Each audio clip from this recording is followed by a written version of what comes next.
Hello friends, today we discuss about the tissue culture.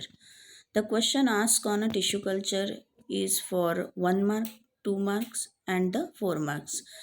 What is mean by tissue culture is 1 mark, short note on tissue culture or tissue culture technique is 2 marks, describe detail in tissue culture technique or tissue culture is 4 marks. 1.7 as tissue culture. First, we have to discuss about what is meant by the tissue. A group of cells is known as to be the tissue and what is mean as the culture. Culture का मतलब है to have and develop into artificial medium.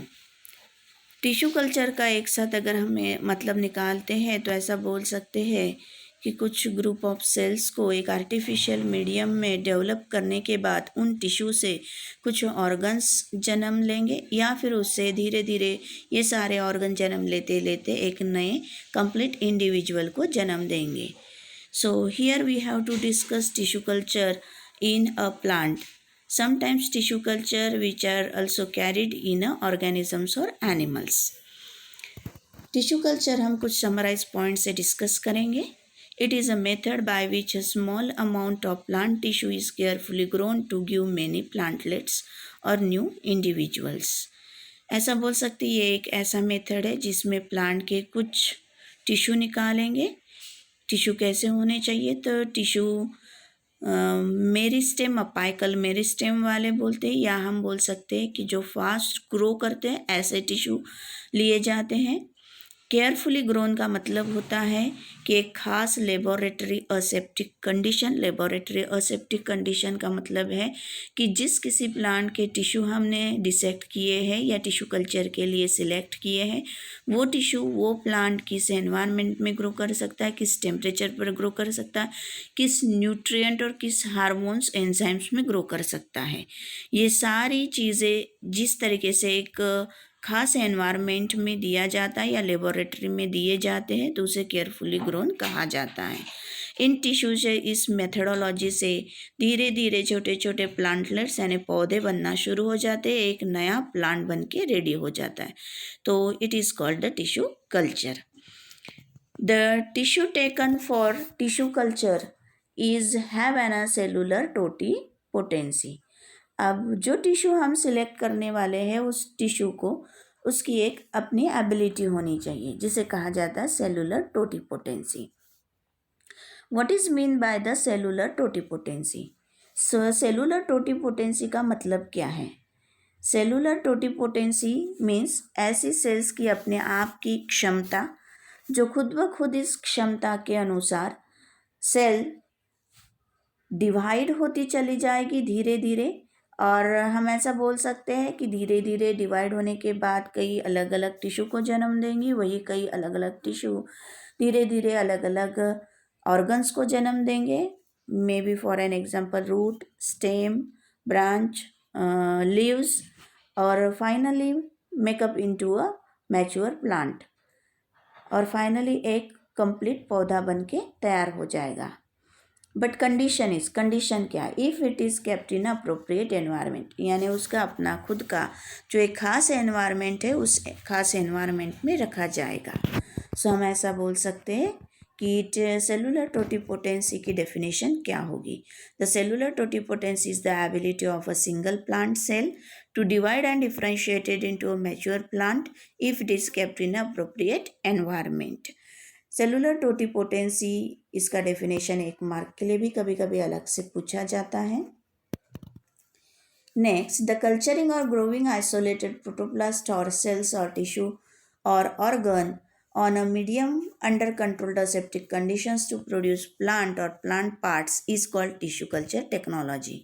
हम ऐसा बोल सकते हैं कि हमने जो सिलेक्ट किए हुए टिश्यू है या आइसोलेटेड प्रोटोप्लास्ट भी कभी कभी कहा जाता है इन्हें, क्योंकि टिश्यू की जगह, सेल की जगह या उस प्लांट के किसी ऑर्गन की जगह सिर्फ उसका प्रोटोप्लास्ट भी निकाल के ग्रो किया जा सकता है, कल्चर किया जा सकता है. पर कल्चर करने के लिए उसका एक खास न्यूट्रिएंट मीडियम बनाया जाता है. जैसे हमने कहा है कि एक असेप्टिक लेबोरेटरी कंडीशन यानी लेबोरेटरी में हम इसे कल्चर कर रहे हैं इन टिश्यूज़ को या इनसे कुछ नए पौधे जन्म दे रहे हैं तो अंडर कंट्रोल्ड सेप्टिक कंडीशन यानी यहाँ मिट्टी इस्तेमाल नहीं होगी, तो एक फ्लूइड इस्तेमाल किया जाएगा जिस फ्लूइड में उसके रिलायबल उसे जो जो चाहिए वो न्यूट्रिएंट्स होंगे, जिसे नाम दिया जाता है न्यूट्रिएंट मीडियम या न्यूट्रिएंट ब्रॉथ, और कभी कभी इसे अगार अगार करके भी जानते हैं। और इस टेक्नोलॉजी से या इस आर्टिफिशियल टेक्निक से धीरे धीरे प्लांट्स को या प्लांट्स के पार्ट्स को जन्म दिया जाता है, तो इस वजह से इसे टिश्यू कल्चर टेक्नोलॉजी भी कहा जाता है। ये जो टिश्यू कल्चर टेक्निक है फर्स्ट टाइम एक साइंटिस्ट ने इसे डिस्कवर किया था 1902 में, that is Haberlandt. Haberlandt is a scientist which is first introducer discover the tissue culture.